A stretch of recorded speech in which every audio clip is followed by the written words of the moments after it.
Hasn't seen me in a while. Great to see everyone here. Chodesh Tov. It's officially Rosh Chodesh. Very, very exciting. We're entering into Adar Bet, which is finally the real Adar, you know? Well, it's actually a debate, but we are now in the Adar of Purim and Marvin B'Simcha. And to start us off with that, there is no better way to go into the month than with Aliza Rosenbaum giving us a little bit of inspiration for the month of Adar, for the holiday of Purim. Thank you so much, Aliza, for doing this. We really, really appreciate it and can't wait to learn from you. And thanks so much, Emma. Aliza. Thank you. Thank you all for being here. This series is called Inspiration for the Holidays for the Super Busy, Super Stressed Superwoman. And to me, the most super busy, super stressed holiday is Purim, even though I'm sure people would debate me. I know Pesach is stressful too, but Purim, you have one day, it's a short day. You have 4 mitzvot you have to pack in, and you know, really they need to be done in the daytime also. And there's just a lot going on. So I find it to be so intense, and I always worry that I'm going to get to the end of Purim and I'm going to feel like I spent my whole day, like, going from one thing to the next. And what did I really tap into the spiritual potential of the day? And I think as my family has grown, thank God, I find that with a lot of holidays that it just becomes harder, having all these different logistics to juggle. It becomes harder to kind of focus on where I want to be spiritually and making sure that I get something out of it. So what I started doing is trying to go into every holiday with one intention. I think if I have more than one intention, it's probably, tafasta meruba lo tafasta, I probably won't get any of them accomplished. And if I have no intention, then I'm just likely to get through the whole day and then be like, what just happened at the end of it? But going in with one intention, thinking about what is one focus that I want to have, one goal that I can kind of keep in mind throughout my day has helped make the holidays more meaningful for me. So that's kind of what I would like to share over the course of our series. Going into each holiday, I'm going to give you a few suggestions of an intention that you can carry with you into the holiday, and hopefully there will be different ways that you can personalize it so everybody can kind of come away with something. I know that the super busy, super stressed superwoman probably doesn't have time to go to 1,000 shiurim before, or learn a ton on her own before going into a holiday. So hopefully, if you're able to come to this year, hopefully you can come away with something and feel like you can easily apply it to your own holiday. So that's what we're going to try to do today with Purim. And I'm gonna, I'm just going to share my screen here.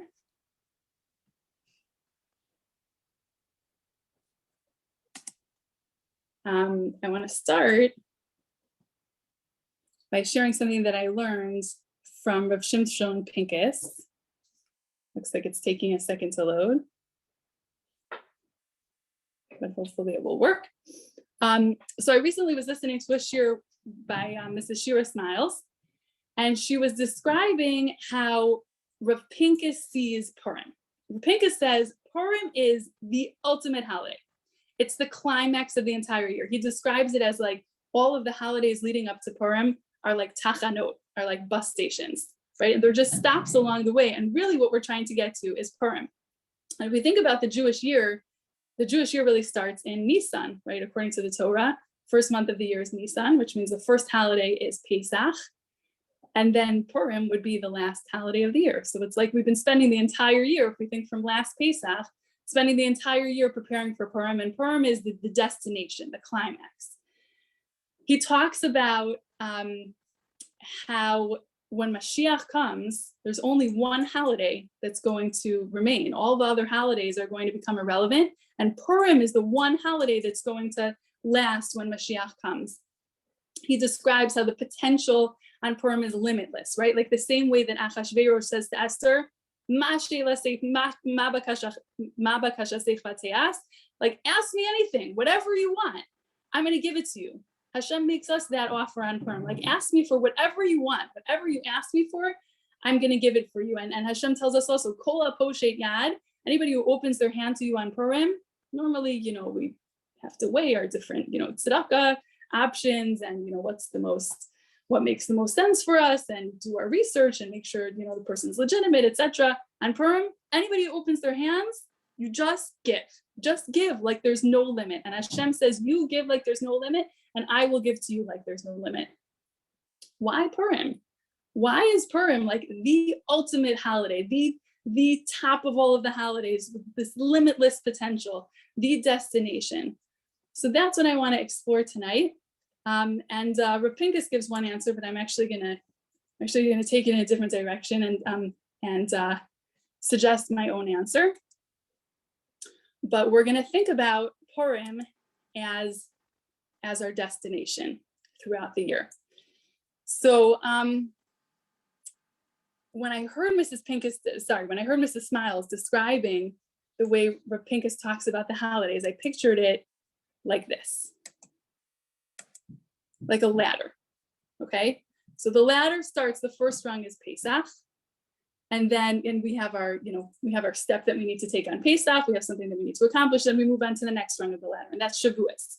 And then Shavuos brings us to the next one, Rosh Hashanah, and then Yom Kippur, and then Sukkot, and then Shmini Atzeres, and then Chanukah. And the final rung of the ladder is Purim. And I just thought that was like my cool way of visualizing it. But then I went to look up in Rav Pinkus' Sefer, I went to look up the quote that Shira Smiles quoted. And this is what he actually says. So I was so proud of myself that I thought of the same thing that Rav Pinkus thought of. He also describes it as a ladder. And he says the same way, you can't go on to the fifth rung of the ladder without first climbing the fourth rung. You can't go on to the eighth rung until you've climbed the seventh rung, right? We can't achieve the goal of Purim unless we first gone through all of the other holidays and accomplished what we're supposed to accomplish on those holidays. So when I said this to my husband, he said, we're really nerdy teachers and we always just like talk teacher stuff to each other. So he said, it's like Purim is the summative assessment of the whole year. So I really like that. So I put that in my slides presentation. Right, Purim is the summative assessment of the whole year, meaning if we've accomplished what we were supposed to accomplish on Pesach, Shavuos, Rosh Hashanah, all the other holidays, then we're able to accomplish what we're supposed to accomplish on Purim. And it's really a proof, if we do Purim right, it's really a proof that we've passed the entire year, that we've accomplished what we're supposed to accomplish on all the other holidays. Just gonna stop my share for a second. When I was very fortunate to go to Ida Crown Jewish Academy and I had a great experience in high school. But I joke that I have only one lasting impact that I've left at the academy. There's only one piece of surviving evidence that I ever walked those halls, which is that there's a page in Mrs. Weinkrans's packet when she teaches Gracious. There's a page that I made that my students have told me. I don't know if she still teaches Gracious actually, but I have been told by former students of mine that went on to Mrs. Weinkrans's class, we saw your page in the packet. And the page was like this. We were learning about Abraham and Akedas Yitzchak, right, the binding of Isaac. And Mrs. Weinkrans was explaining that Akedas Yitzchak was the 10th test of 10 tests that Abraham needed to pass. God gave him this series of 10 tests, right, like first, Lech Lecha, he had to leave his homeland, he had to travel to an unknown place, and then he gets there, and then there's a famine, and then he has to have faith that he's supposed to leave Israel and go get food, and test after test after test. And the last test is Akedas Yitzchak. And when he passes Akedas Yitzchak, it's not only that he's passing that one test, but it's proof to the entire world that he's passed the 9 tests that came before. Because he couldn't have possibly reached that level of being able to be willing and ready to sacrifice his own son if he hadn't first climbed all the other rungs of the ladder and slowly worked his way up to that point. So when I learned that with Mrs. Weinkrans, I said, oh, it's like a ladder. And I made a picture of a ladder and the 10 tests of Abraham. This is the final test. And she said, this is amazing. I'm going to put it in my packet forevermore. So that was my, I felt like it was all worth it. All my work at the academy over 4 years, just because I made it into Mrs. Weinkrans's packet. So that's the same idea, right? That we're leading up throughout the year, we're leading up to Purim, and every holiday is preparing us a little bit to be able to get to our destination of Purim. So what I want to share tonight is 4 layers this summative assessment, right? 4 different ways that we can look at Purim as a test of all of the holidays of the year. And hopefully, through these 4 layers, we can find something to relate to bring into our own Purim. Okay, so we always say on Pesach, right? What makes this night different from all the other nights? But I'm going to ask you instead, what makes Purim different from all the other holidays? And anybody's welcome to chime in here. If we think about all the other holidays in the year, like what are we commemorating on Pesach? What are we commemorating on Shavuos? What are we commemorating on Sukkot and Hanukkah, all these other holidays? And what are we commemorating on Purim, and how is that different than what we're commemorating on all the other holidays? Beck, go for it. Hi. Hi. I could be wrong, but I think that on Purim, aren't we like commanded to be happy and joyous? Like, I don't know with the other festivals if there's a commandment. Maybe there is, like in general with Yomim Tovim, but is there something about Purim and like the commandment to be joyous? Is there a commandment to be joyous? That's a great question. Know. I think of Sukkot as being specifically the holiday associated with joy in the Torah, right? Right. Purim definitely is very much associated with joy, but it's is it a mitzvah? I don't know. Because I'm also like if men. Sorry, I'm Tara. I'm sitting here. I'm not on Zoom. It's a voice from yonder. Right, like isn't there the mitzvah for men to like drink enough where they can't like differentiate common, Yeah. right? So like, and then if you think about getting drunk, like you see men like super like happy and excited and dancing around. So like, does that all tie in? I guess is like a mitzvah of like happiness that she's talking about. Interesting. So I think we'll get to a piece of what you're both describing, that there is definitely an element of Purim that's specifically associated with simcha, with joy, and the way that we express our joy on Purim is really different, which we'll talk about. So I think we'll touch more on that point later on.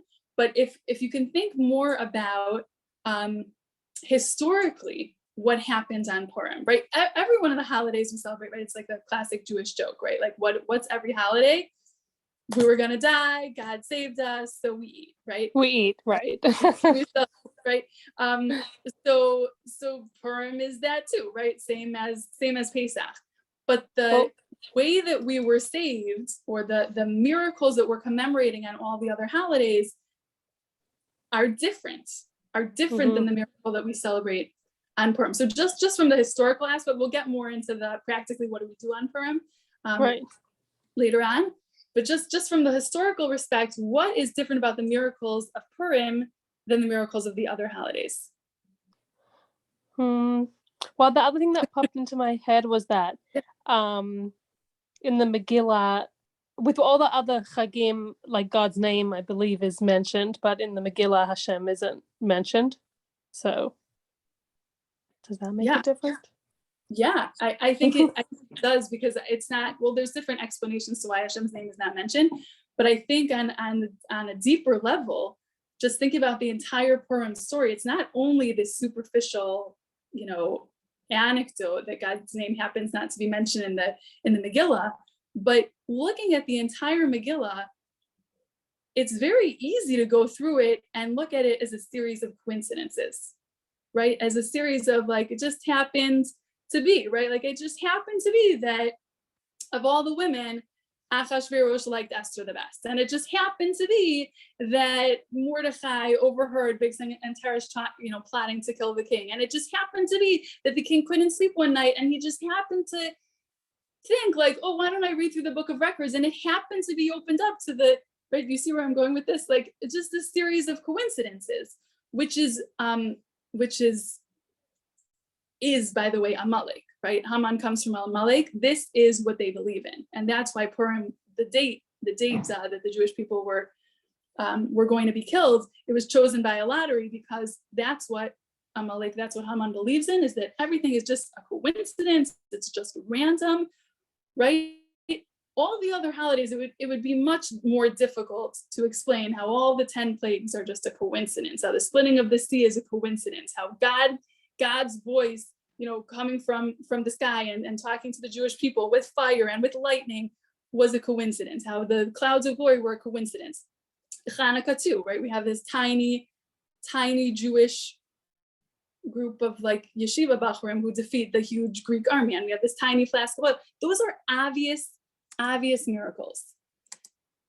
Purim is the only holiday in which we celebrate Hashem's hidden miracles, right? We have to really look through the Megillah and say, wait a second, this can't just be a series of coincidences. God is here, right? But it's not as obvious as it is with the other holidays. So I want to share a Ramban. It's a famous Ramban at the end of Parshas Bo, which we just read a few weeks ago when he's talking about the plagues. And he says, from the great and famous miracles, a person comes to recognize the hidden miracles, which are the foundation of the entire Torah. The whole purpose, Ramban says, of these Nisim HaGedolim HaMeforsamim, all these huge, famous, revealed, bright miracles, the whole purpose of that is so that we're able to see God is here every day. God is here every second. God is orchestrating everything, right? When the Jewish people saw the sea split, they said, wait a second, God can make that happen. That means God is in control of the water. That means every second that the sea isn't splitting, God is willing it not to split. So every second that the sea is just going like, quote unquote, as is usual, as is natural, that's really, God is willing that to happen. God is behind that. God is orchestrating that. When the sand turned into lice, the Jewish people said, wait a second, not only is that a miracle that God turns the sand into lice, but every second that the sand is sand, that's also a miracle because God could just make whatever he wants every second, right? And it's really everything in the world is a miracle. If God could turn off the lights in the plague of darkness, God is obviously in control of light. Every second that there's light, what a miracle, right? And that is the whole point, the Ramban says, that's the whole point of these revealed miracles, is then that we're able to see God in the hidden miracles, God in our everyday lives, in the quote unquote coincidences, right? Ramban says, Kulam Nisim. All of these things we recognize are miracles. In Bahem Teva, there's no such thing as nature. Min Hago Shel Olam, like, well, that's just the way of the world. That's just, coincidence. Whether on an individual level, in each of our own lives, or whether for us as a community, right, as a nation. So the same way that that's true, just in general in history, we can now understand the first layer of the summative test, right? Layer number one of the summative test is when we go through the year and we celebrate Pesach, and we celebrate Shavuos, and we celebrate Sukkot.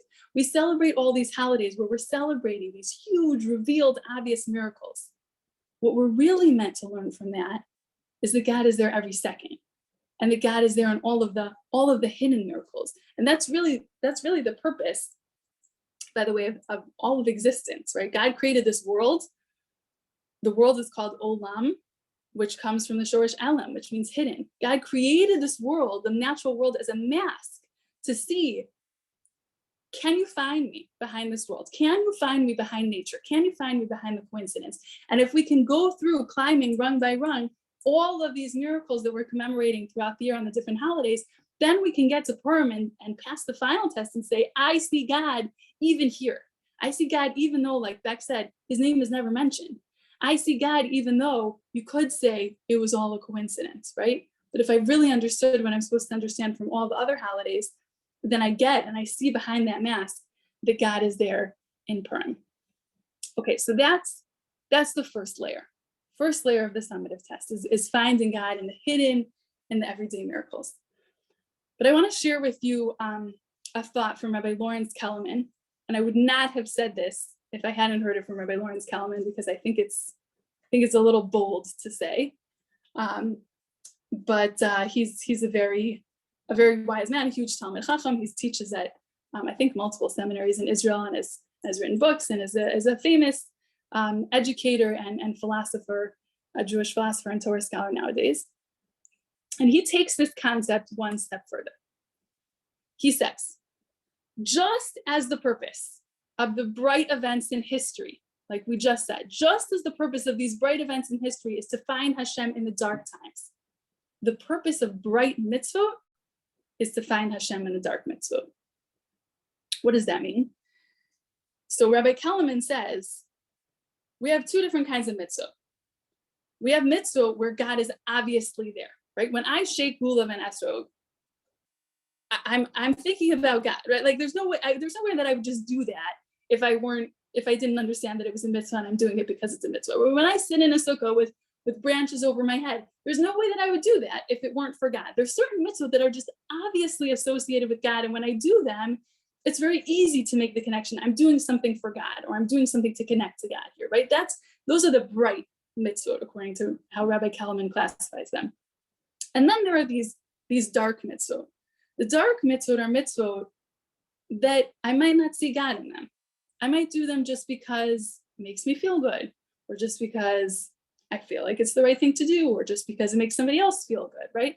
The mitzvot, like we see all these people in this world doing, like sharing and watering plants, right? Like, it looks like such a beautiful world. Who wouldn't want to do all these mitzvot, right? But sometimes what we miss here is we're doing all these nice things for other people, mitzvot ben adam l'chaviro, between man and fellow man, and we don't recognize that that's also an opportunity to connect to God, that God is there too. So if we can train ourselves by doing all these mitzvot that are obviously connecting us to God, right? Like learning Torah, I'm thinking about God. That's something I wouldn't do without a God consciousness. I'm eating matzah. There's no way I'm going to eat matzah, especially not the handmade shmur matzah, if I'm not recognizing that comes from God, right? Learning Torah, davening, ferment, tefillin, all these mitzvot, sukkah, lulav and etrog, like we said, shofar, right? These are obviously connecting me to God. But if I can go through all those mitzvot and really understand the exercise of the mitzvah is to bring God consciousness into my life all the time, then I can get to mitzvot like giving charity and, sharing and helping somebody out and volunteering and visiting the sick, right? Like all these things that I might do anyway, caring for elderly people, right? These are things that I might do anyway, and I might go through these actions without thinking about God at all. The purpose of all of these other mitzvot is to bring me to God consciousness, even when I'm doing something that is not clearly associated with God, right? Even when I'm doing something that somebody who's an atheist might do anyway, right? But I recognize this is also an opportunity to connect with Hashem, not only to connect with another person, but to bring God into it as well. And Rabbi Kellerman says that's what Hillel says when the convert comes to him and says, teach me the entire Torah, standing on one foot. And Hillel says, you want to know the entire Torah? You want to know what all of the mitzvot really are, the purpose of it all? What your friend doesn't like, what you don't like, don't do to your friend, right? Treat others as you would want to be treated. That's the purpose of all these other mitzvot, is to bring us to that God consciousness and our relationships with other people. And Rabbi Kellerman, if anybody's interested, I can send you the link to the share with Rabbi Kellerman. He develops this idea in many different ways. This idea of bringing God consciousness into these darker mitzvot, into the mitzvot where we might not necessarily see God. All right, there's a hand up. Yes, question. No? Is that a mistake? Okay, all right, then we'll move on. Okay, so layer number 2, right? We had layer number 1. Purim is a summative test because we're building up this idea that God is in all these revealed miracles throughout history and all the other holidays. And now our first test was, can we see God in the hidden miracles? And now layer number 2, Rabbi Kellerman brings that a step further. Not only can we see God in the hidden miracles, the hidden events in history, but after we found God in all the bright mitzvot of all the other holidays, right? When I do Sukkot, I'm like, so clearly I'm connecting with Hashem, and I'm in the sukkah, and it's like Hashem's hug to me, and I'm eating the matzah, and it's so clear that I'm connecting with Hashem, right? all these different things. I'm clearly connecting with Hashem. I could go through the entire Purim and not think about God once. I could go through the entire Megillah, doesn't have God's name in it. I could go through all the mitzvot. This is nice. I love giving charity. I love bringing food to my friends. I love, eating good food, right? Here's the challenge. If we really pass through all the rungs of the whole rest of the year, can we now bring that God consciousness into everything that we're doing on Purim? All the mitzvot on Purim are mitzvot ben adam l'chavero. They're all mitzvot, either, the festive holiday meal, right? That's something, the suda, that's something that we could really just be self-indulgent in that. But the other mitzvot of giving tzedakah and sending gifts of food, those are things that I could do without any God consciousness, but that's the test. I'm going to bring the God consciousness into those mitzvot of Purim.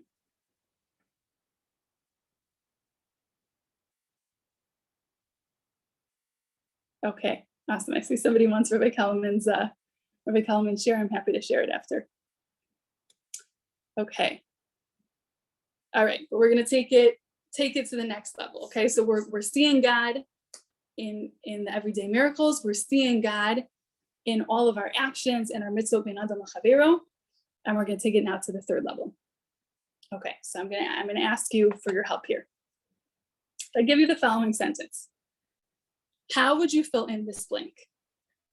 When we fulfill the mitzvot of the other holidays, so think, for example, matzah, sukkah, shofar.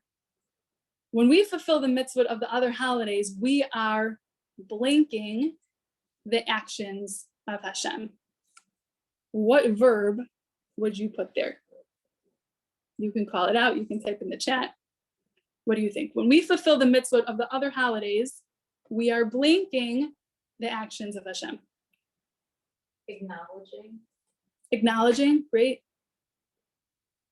Any other suggestions?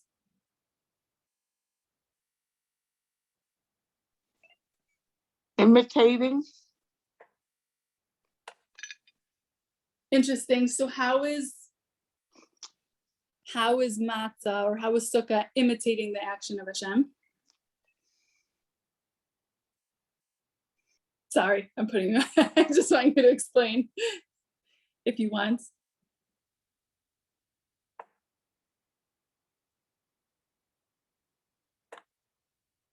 Okay, emulating, similar to imitating. So I would challenge that. I would challenge that, the emulating and imitating. How is matzah, how is sukkah, how is shofar imitating what Hashem did in that holiday?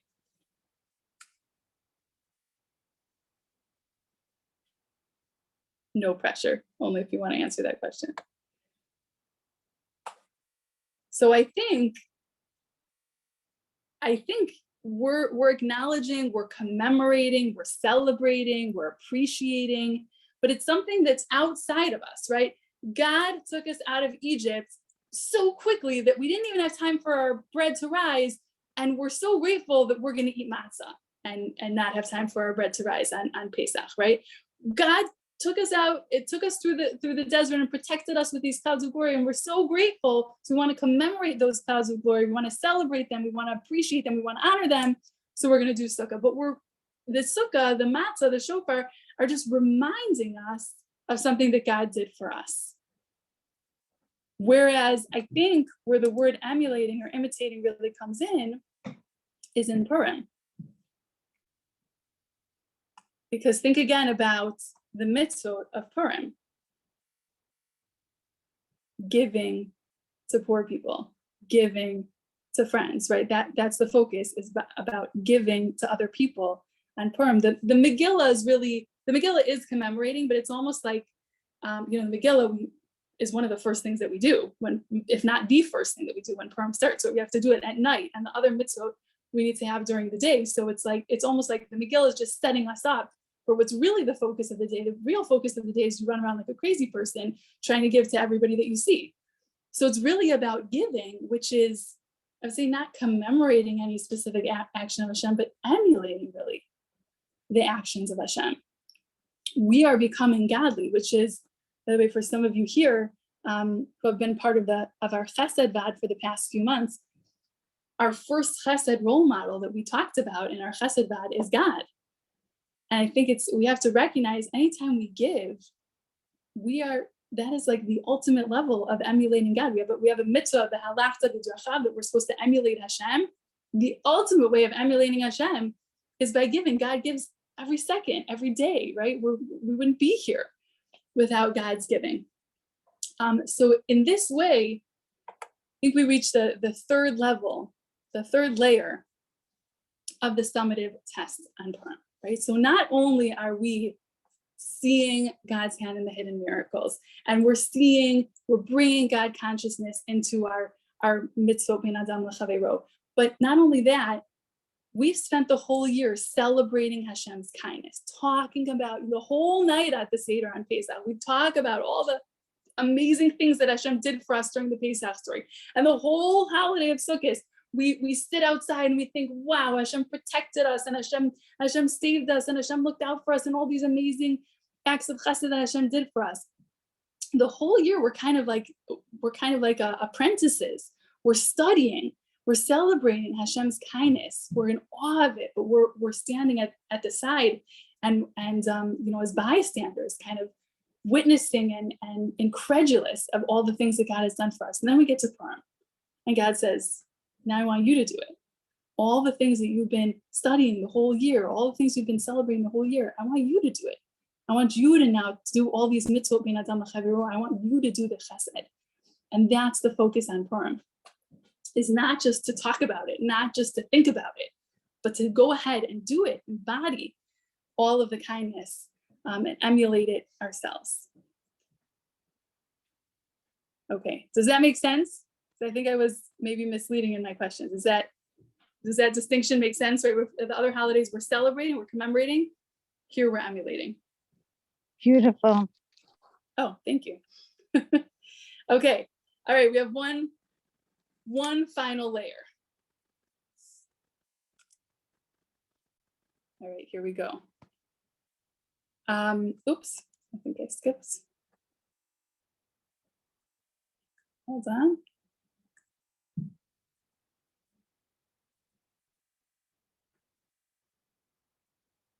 Oh, sorry. Okay, no, sorry. Before we go on to the final layer, I wanted to share this Rambam. I think Rambam brings home the idea, the concept of emulating God on Purim.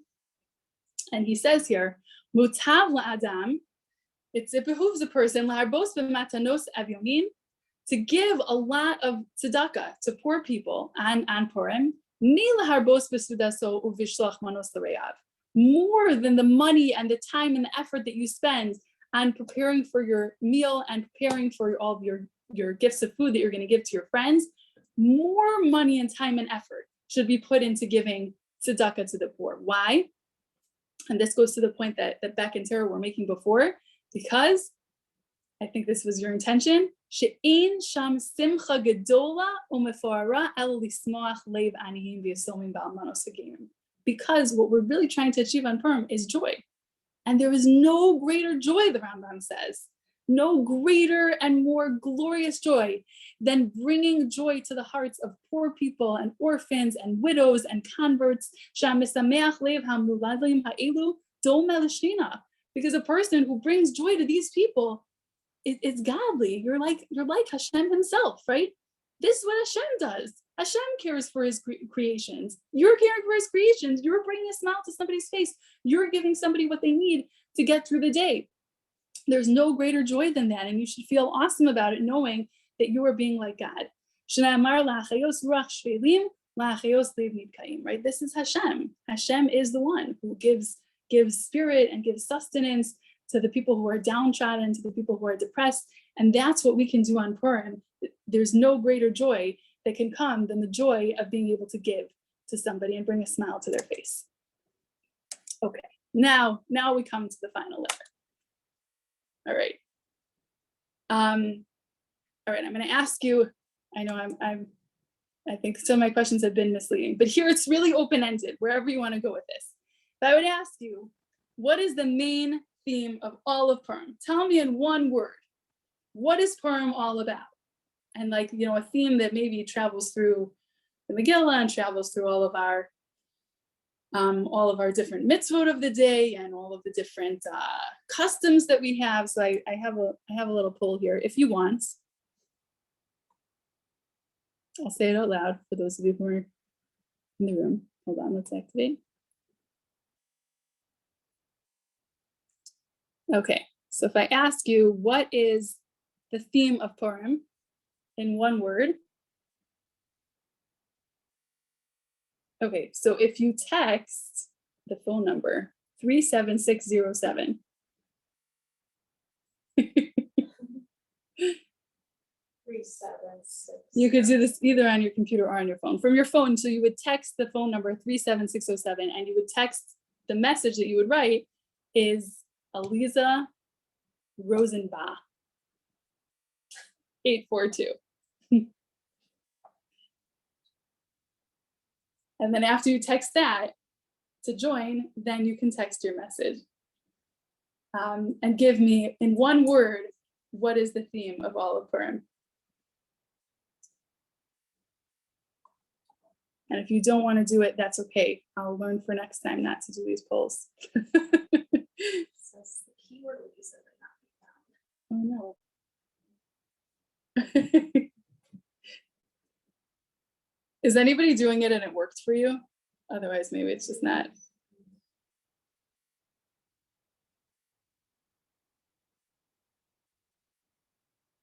All right. All right, we'll give it a few more seconds. If it's not working, or if you don't want to do this, that's okay too.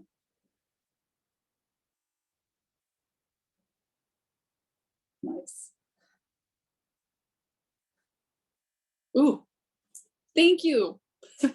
Okay, we got trust and hope.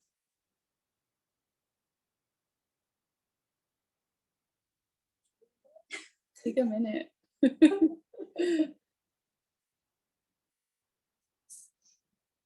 Repeat the question. Yeah, the theme of Purim in one word. Wins, evil, good.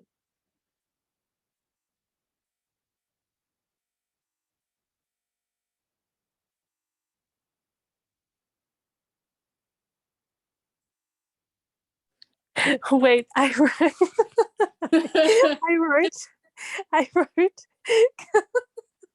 wrote good wins over evil, and obviously it came up as 4 separate words. So evil is not what I think about when I think of Purim. Got it. Good wins over evil. Just wanted to, and I wrote the trust and hope. But anyway, I just wanted to retract evil because I don't think Purim's about things that are evil. Okay. Thank you for explaining that. I'll continue writing. Right, because celebration. Oh no, now good is under evil. Now it's definitely not what you intended. Okay, I think this is awesome. So what just added? Happiness, joy.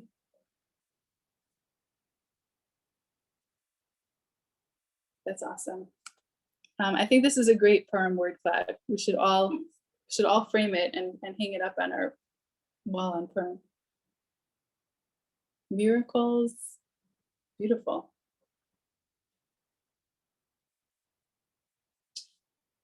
Okay, I think this is all true. And I'm going to add one word. I'm going to add one word to the mix. My word is hidden. And I'll explain why. As we mentioned already, Hashem's name is hidden in the Megillah. You never see Hashem's name mentioned, which, by the way, different reasons. Maybe the book was being censored, and Esther had to be careful about the way that she wrote it. But if that were the only thing that was hidden about Purim, then I wouldn't bring out this theme. But it comes out in so many other places. Esther's identity is hidden, right? She doesn't say who she is, her nationality, where she, her nation. Esther's very name is hidden she's really Hadassah, right? Which the Megillah mentions once, that she's really Hadassah, but instead she goes by this hidden name. Mordechai also goes by this Persian name, right, to hide who they really are. And Esther's very name means hidden. And there's a discussion in the Gemara about, where are all the different people in the Purim story mentioned in the Torah? Where can you find hints to them in the Torah, even before the Purim story happened? Hester comes from the pasuk Haster Astir at Espanai, that my face will be hidden. So Esther is kind of this embodiment of the hiddenness of God throughout the Megillah. The miracles in the Megillah, like we discussed, are hidden. They're hidden as coincidences or as nature. Hamantashen. Who doesn't love Hamantashen? Hamantashen, hide their filling. We wear masks to hide our true identity. We give tzedakah, which the best way to give tzedakah is to give it anonymously. And in fact, I just learned recently that one of the reasons why we wear masks on Purim is so that people who are asking for tzedakah are not going to be embarrassed, that they can hide their identity, and that they can also be anonymous in the process of asking for money, right? So we have all these things about Purim that are all about hiding. So I love all of the words that you all just threw out there. I think those are 100% true about Purim. Just add one more element to the mix. I think this theme of hiddenness really comes through in so many aspects of both the Purim story and the way that we celebrate Purim. So how does this bring us to our last layer of the summative test? Okay, here we go.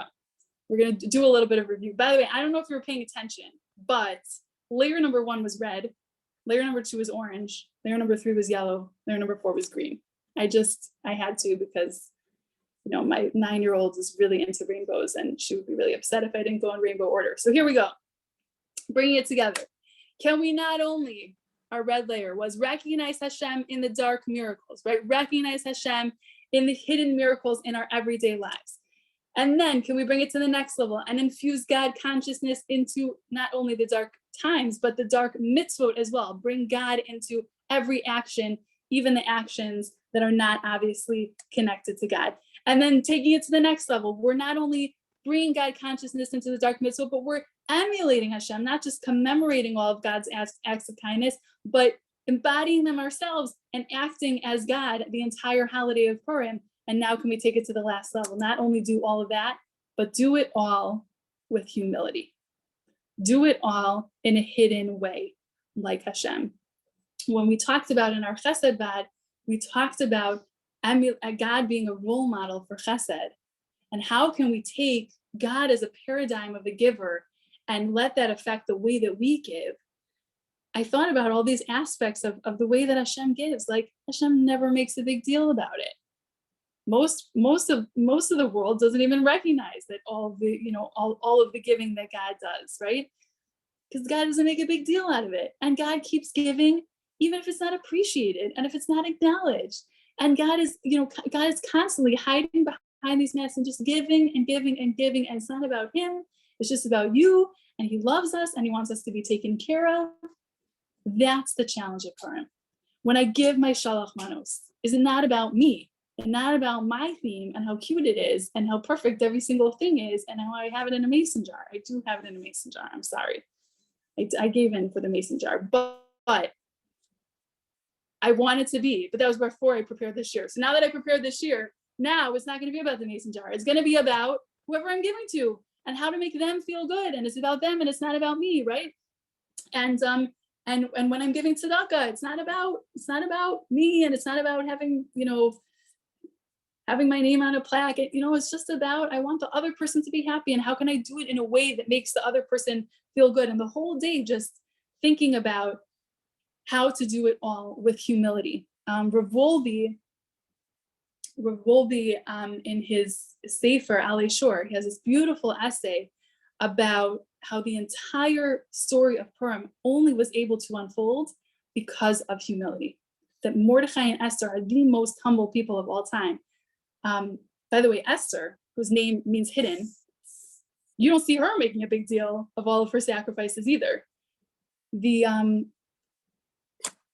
One of the kind of aha moments, hold on, let me stop share for a second. as I'm sure some people can relate to this, as we become adults, we learn to look at the stories of the holidays, and we kind of see things in a way that we didn't maybe see them when we were growing up with these stories, right? So one of the aha moments for me was, you go through the story of Purim when you're a kid, and it's like a fairy tale, right? It's amazing. Esther, she gets to be a princess. She wins the beauty contest. She gets to be the queen. She's amazing, right? And then as adults, we look at it and we're like, wait a second. She was raped and then like imprisoned for the entire rest of her life, and can't go back to the actual man that she was betrothed to, and can't go back to her nation. She really sacrificed everything. She sacrificed everything in order to save the Jewish people. And you read the Megillah, and it's not obvious. You have to read between the lines to say, wait a second, what just happened? All of these women came in, and each one was taken one by one into private chambers with the king, and then afterwards went into the concubine room. What just happened? Right? And like, what just happened? Esther just, came in, and she's, she didn't want to come, and Mordecai tells her to come, and now she can never leave. Right? So Esther makes this tremendous sacrifice, and you don't see her making any big deal out of it. She writes the Megillah, and everything is just super, super tsanua, super hidden, super humble. This is what I needed to do. This is what was done. It's not about her. The only reason Rav Wolbe says that the Purim story was able to unfold, we were able to be saved, is because of these two amazing people, Mordecai and Esther, who did everything with such humility. And he says the ultimate test of whether a person is humble is when they're pushed into the spotlight, when they're forced into the spotlight, into these public scenes, can they still maintain their humility, right? When Esther was queen, could she still maintain her humility? So now we're called upon on Purim. We're pushed out there, right? We're all going to be on the streets. We're all going to be out of our houses. We're going to be in shul. Hopefully we'll all be able to get out, right? And participate in what's called Persume Nisan, publicizing the miracle of Purim, and go and putting it all out there. And now the challenge is, this is where we show our true colors. When we're called upon to be in these public roles, to be out there, to be giving publicly, can we still do it in a way that's humble? Can we still emulate Hashem in his humility? Okay, so we'll review, and then I'll leave you with one final thought. And then I'd love to hear also if anybody else has any questions or comments. Okay, so those were here we go, that was our rainbow, layers of the rainbow. Okay, so we're coming upon Purim, right? So I want to suggest that we enter Purim this year with an intention. Can we come in with the intention to see God's hands in the everyday miracles on Purim, but also in our lives, right? Can we take that past Purim? Can we recognize the miracles that God is orchestrating in our lives every day? Can we go into Purim with the intention to infuse every action with God consciousness, whether it's something that's obviously a mitzvah, or whether it's something that we might even do anyway, but to say, I'm doing this also as an opportunity to connect with Hashem. Here's a moment to bring God into the world. Can we come in with the intention to emulate God's midot, his character traits in everything that we do, not only commemorating, not only celebrating, but emulating and embodying God's character as well? And can we come in with the intention to do all of this without pomp, without fanfare, making God the focus, making our fellow man the focus, and us being behind the mask and being, it's not about me. So I hope that everybody's able to take away something, maybe one of these four, maybe a variation of one of these four into their Purim, and enter Purim with a little bit of a mindset to help make Purim to help make Purim meaningful. I'll just end with one more thought, bringing us back to the original piece from Rav Pincus, right? Rav Pincus said that all of the holidays throughout the year are these tachanot, are these bus stops, and the final destination is Purim. But really, what I skipped is that there's one more rung of the ladder. This is the 9th holiday out of 9 holidays in the year, and there's one more rung of the ladder, and that's the holiday that we're going to celebrate when Mashiach comes. So I want to end with the bracha that if we have climbed all the rungs of the ladder throughout the year, all the other holidays, and we're able to accomplish now the last rung, the 9th rung of the ladder on Purim, I hope that it will, God willing, bring us to the 10th rung, and we'll be prepared for that final test, and to have the holiday when Mashiach comes, Mirza Hashem, soon, the final summative test. All right, thank you everybody so much for joining. If anybody has questions or comments, feel free to stay on. I want to wish you a beautiful rest of your Rosh Chodesh, beautiful Adar, and a wonderful and meaningful Purim.